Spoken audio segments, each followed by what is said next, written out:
Hey guys! Welcome back to my channel. For today's video ay medyo kakaiba itong video na gagawin ko kasi karamihan sa mga video ko masasabi ko na may pakinabang.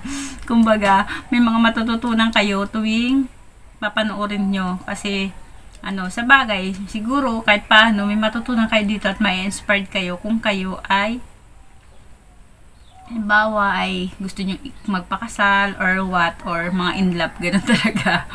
Kasi for today's video ay ang gagawin ko ay reacting to my wedding photos. Bali guys meron ako ditong album. Yan. Ito. Yan. Bali, album namin to nung kasal namin nung asawa ko. Kaya guys, naisipan ko ang content na to ngayon. Kasi bali ngayon, ngayong araw na to ay January 25. Tapos, bali bukas, January 26 ay 8 years anniversary namin ng asawa ko. Kaya naisipan kong gawin ito, video ito. Bali guys, magpapakita lang ako dito ng mga ilang random pictures na nandun ako. Bali guys, hindi ko nalalahatin yung laman nitong video, nitong album na to kasi baka naman mainip na kayo sa kakatingin. Pero papakita ko na lang yung ibang mga pictures na nandun ako para doon ako magre-react kung ano yung reaction ko dun sa pictures na yun kasi matagal ko na itong dinabubuklat album na to. Kaya ako masaya yung guys. Hindi pa ako simula natatawa na ako kasi ewan ko, basta masaya ako pag nakikita ko itong album namin to. Siguro just what we call love.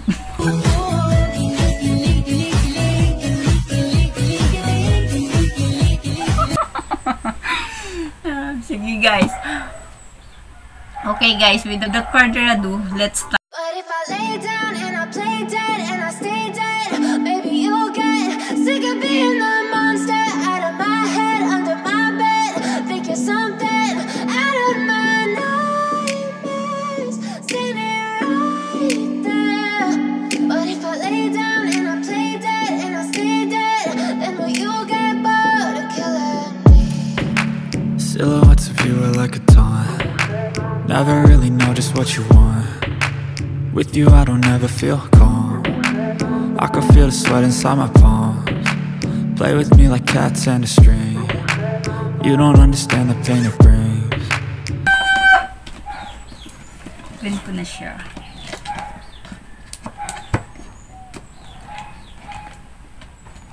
Ito nga pala guys ay kulay yellow gold kasi ito yung motif namin nung kasal namin, yellow gold. Kasi alam niyo rin kung bakit. Kasi yun nga rin, favorite color namin ang yellow. Kaya mapapansin nyo lahat sa video ko, halos hindi nawawala ng kulay yellow sa thumbnail, sa suot ko minsan, sa design.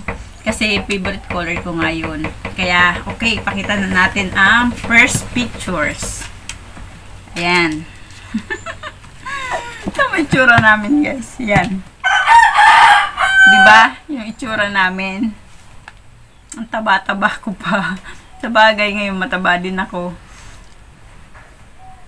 Ayan.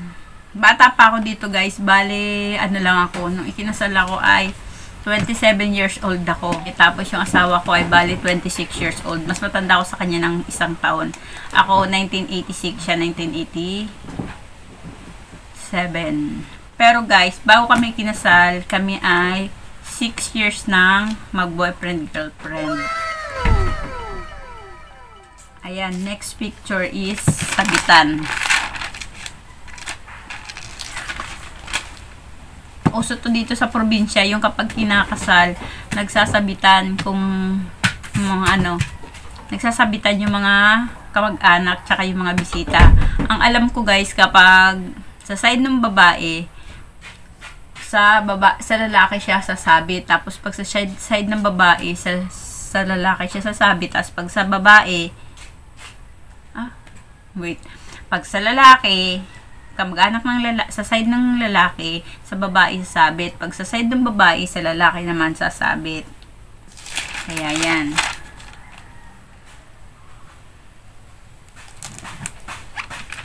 Tapos naman, next pictures is ayan. Nayusan na ako nung kinamagahan na to. Tapos, kasama ko yung mama ko. O, ayan, kitang-kita pa ang puyat sa mama ko. Puyat na puyat siya. Tapos, next pictures, yeah! Alam nyo ba guys, noon dati, nung ikinasal ako, nung makita ko talaga tong album namin to, yung picture na yan, yan. Yan talaga yung pinaka-favorite kong pictures. Yan, yung itong isang to. Kasi, hindi ko lang alam. Kasi, wala lang. Feeling ko umaaura ako dito eh. Ang ganda niya. Diba? Tapos, next pictures is, kasama ko ang mama ko at saka ang papa ko. Yan. Sa labas ng simbahan yan, habang nag-iintay kami ng pagsisimula nung kasal. Tapos, next pictures is, syempre, kung meron ako, meron din yung si Junjun, yung asawa ko. Kasama niya din yung mother niya, tsaka father niya. Yan. Tapos, yung asawa ko, kasama niya yung father niya. Bali, kunyari, inaayos niya rin daw yung polo ng, ng anak niya. Diba? Ganun. Tapos, next pictures is, yan, hanap muna ako. Kasi, mga abay na to. Shoutout sa mga naging abay namin dati. Aba, ngayon, iba na. Iba na mga itsura nila. Pati yung mga bata dati, mga baby na flower girl at saka ano, mga binatilyo na ngayon. Tapos naman guys, ay next is mga ninong at ninang. Shoutout din kila ninong at ninang. Then, next uli is, ito uli guys. Yan uli, pictures na yan, di ba? Oh, ang tangkad ko dyan, oh. Yan ay yung picture namin dun sa may entrance ng simbahan. Entrance ng simbahan nung inihahatid na ako sa altar ng papa at saka ng mama ko. Tapos, next naman, syempre, meron din yung asawa ko, nag-iintay siya dun sa altar, ayun, oh.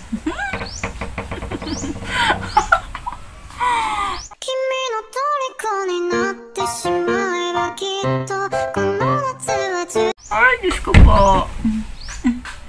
Pasensya na guys. Kinikilig lang. Yan, next is kasalan na. Nag-reserve na si father. Susuot na ng sing-sing. Nagpa-promise na. And then, knocks.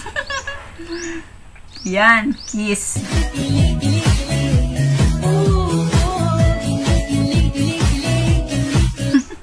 Natatawa ako, naalala ko yung anak ko dati. Siguro mga last year yata. Tinignan niya tong album namin na to. Tapos, nung nakita niya to, yung panganay kong anak. Tapos nung nakita niya to, yung pictures na yan, nagkikis kami. Natatawa siya. Sabi ko, ba't ka natatawa? Sabi niya, wala. Nagkikis kayo ni Papa. Sabi, taon-tawa ako yung parang kinikilig din siya. Ay, nako. Tapos next, ayan, nakaload kami sa altar. Ala, parang inaantok na yata kami nito. Sobrang pagod at puyat na din. Kasi guys, kaya ganyan ang itsura namin nung kami kinasal. Sobrang pagod na rin at puyat. Pero masaya naman kahit paano. Kasi talagang as in, hindi naman kasi ganun kami kadaming pera na para magpa-cater or what. Simple lang. Siyempre, mahirap lang kami. Kaya yung kasal namin, bali, halos kami lahat lang nag-ayos. Kaya talagang, nung time na oras na ng kasal, ako, di ko alam kung masaya ako, pero halos din ako nakakatawa kasi, or nakakasmile kasi yung parang, sobrang pagod na ako, pero sa sobrang kasiyahan ko, parang nabablang ko ng utak ko, di ko na siya nai-imagine. Parang ang tagal mag-sink in sa sarili ko na kinakasal na ako. Ganon.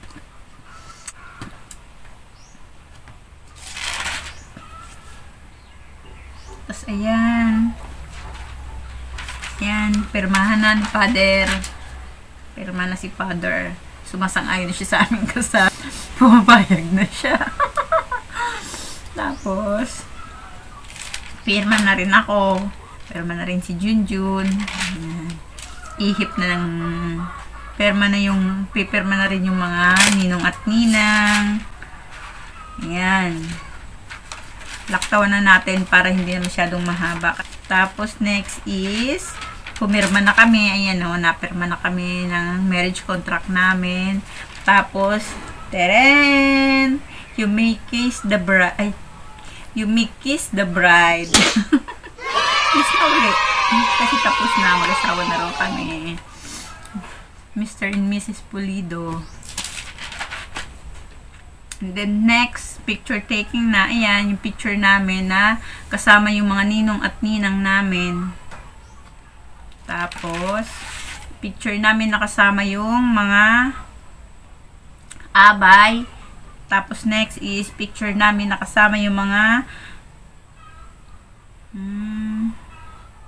ring bearer at saka flower girl. Ayan, yung mga flower girl namin na yan, malalaki na yan ngayon, mga dalaga na. Shout out sa kanila. And then next, picture namin kasama yung mama at papa ko. Tsaka yung nanay at tatay nung asawa ko. Tapos next is picture namin. Tsaka nung best man namin. Shout out kay Christian Paoli at saka kay Jonalyn Paoli. Bali, magka-apelyido sila, tapos magkamag-anak sila. Yun yung best man at saka maid of honor namin. O, diba? Ganda ng tawa ng asawa ko. Napansin nyo ba? Lahat siya nakasmile. Talagang ganda-ganda ng smile niya. Tapos na daw ang kanyang pag-iintay. Tapos, next is family pictures. Pictures ng nakasama namin yung mga kamag-anak ko. Bali, kapatid ko. Bali, dalawa lang yung kapatid ko nakasama sa simbahan kasi yung iba nasa bahay. Asikaso na dun. Itong sa kaliwa, ate ko. Mag-isa kong ate. Kasi dalawa lang naman babae. Tapos yung isa, yung nasa taas, ay kapatid ko. Tapos ngayon, kung makikita nyo yan, nandito o, ito. O diba? Ang layo niya na. Kasi dati, chubby. Dati slim, ngayon chubby. Tapos, yung nakakulay violet, hipag ko. Asawa ng kapatid kong panganay. Tapos, mga pinsan, pamangkin. Okay, next is family picture naman sa side ng asawa ko. Ayan, mga kapatid niya, tsaka hipag at tsaka pinsan, tsaka yun, hipag. And then next, ayan. Hulaan nyo guys kung ano ginagawa namin. Yan guys, ayan o.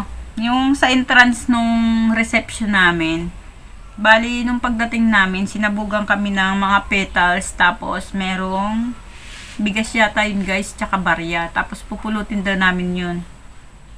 Lahat. Ewan ko, basta ganun yung kasabihan pag kinakasal dito sa amin eh. May ganun. Tapos next, ayan, nasa reception na kami, nakaupo. Diba, ang simple lang nung ayos nung aming reception. Kasi guys, wala kaming catering as in sariling sikap. Kapag gusto mong ikasal, mahal nyo ang isa't isa, walang makakahadlang. Kahit walang masyadong pera, pwede na. Basta makaraos lang. Ang importante, magiging maayos ang pagsasama at ano yan? At yung mga obligasyon bilang mag-asawa ay yung mga obligasyon pag naging nanay at tatay na ay magagawa nyo, tapos magkakaintindihan kayo, yun, okay na yun, kahit ano. And then next, ayan, kainan na. Taran! Okay. Tas next guys is, ayan, subuan na ng cake. Oh my God! Nakita mo, sa laki ng subo ng asawa ko, dun sa cake sa akin, tumirik na mata ko. Oh no! Nako. Tapos, next uli, inom daw kami. Ayan, ang sweet, yeah. Tapos, kiss uli. Diba? Ayan, open na ng regalo. Ayan. Tapos, ayan, hinuhubad na ng asawa ko yung garter. Ipapa-agaw. Tapos, next is, ayan. Bali yan yung guys, yung, yung nakasalo nung bouquet at saka nung garter. Bali kung ano daw gagawin nung asawa ko sa akin, siya din gagawin dun sa babae. Kaya kinis ako nung asawa ko. So, diba, nakakis din siya. Tapos, and then the last is, ayan, picture na uli namin.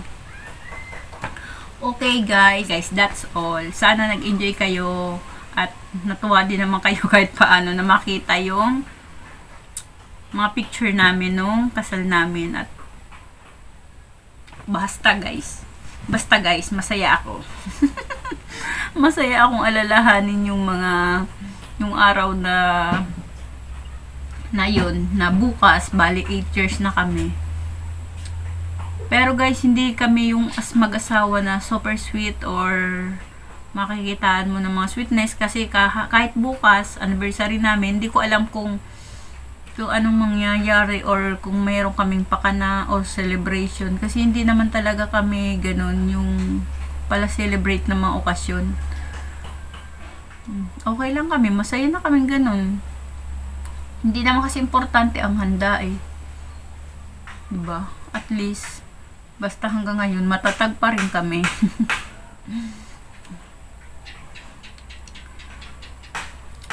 At sana guys, nagustuhan nyo rin kahit paano at saka na may natutunan kayo dito sa video kong ito na sabi ko nga na kahit walang pera, kung gusto nyo talaga may paraan. Kasi pwede namang kapag nagkakasal, hindi importante yung bongga. Pwede naman kung ano lang yung naandyan, yun na lang ang tiyagain. Importante ay makaraos at may basbas, diba? That's all for today's video guys. And kung bago lang kayo dito sa channel ko, please don't forget to like, share, and subscribe to my YouTube channel and click the notification bell button para ma-notify kayo once na may bago akong video na mga i-upload. That's all guys. Bye!